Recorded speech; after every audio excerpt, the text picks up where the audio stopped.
If you tell a big enough lie and keep repeating it, people will eventually come to believe it. Ladies and gentlemen of the jury, it is time to expose the big lie parading around like the truth. I call Mr. Race to the stand and charge him with second-degree murder, the statutory rape of nations, and the assault and battery on the innocent minds of the youth. Your Honor, I know we don't have much time, so if you don't mind, I will provide you the proof. Proceed. Folks, we are here today to get a conviction because you, Sir Race, are the worst human infliction. You're a sickness. You've committed so many crimes, so many you've killed. And the sad part about it is, don't look away. You're not even real. Objection! What is he talking about? My client is very real. Sustained. What do you mean, son? Don't turn my courtroom into a circus. Your Honor, just give me some time. I will tell you the truth, the whole truth, nothing but the truth, so help me God. The defendant here should be charged with perjury and fraud. He's a facade. Mr. Race, I studied your history. There's no evidence that you actually existed before the 15th century.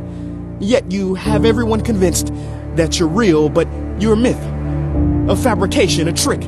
Because before then, there was no such thing as white people, black people, none of that shit. Watch your mouth, son, or I'll throw you in jail. Last chance. Excuse me, Your Honor. What I'm saying is this.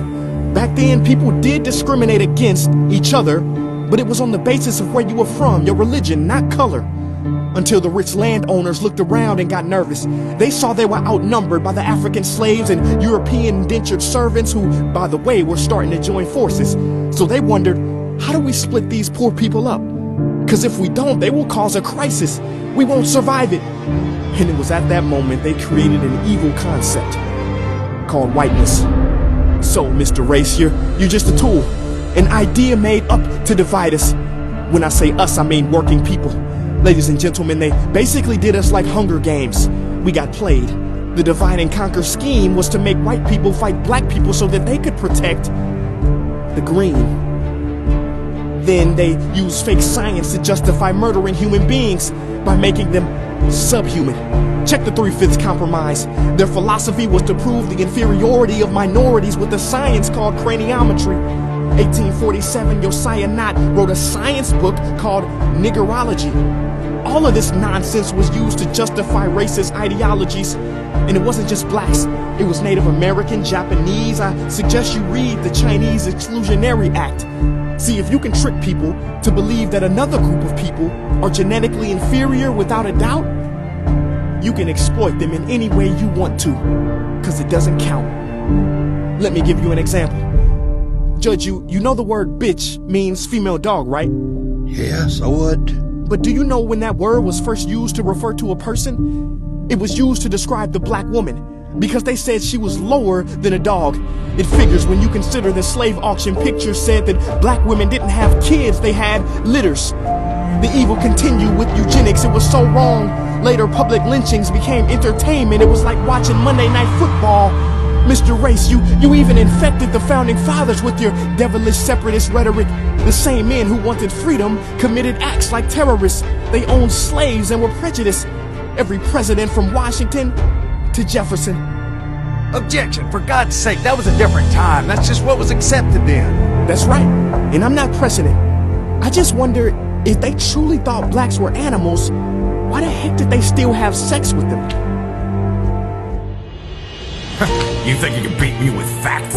You're gonna have to do better than that. Blacks and minorities are inferior, period. Don't make me laugh at you. Why don't you and your kind just go back to Africa? Well, if you tell me to go back to where I'm from, I'll consider. But then I'll have to buy 2 tickets. One for me and one for you.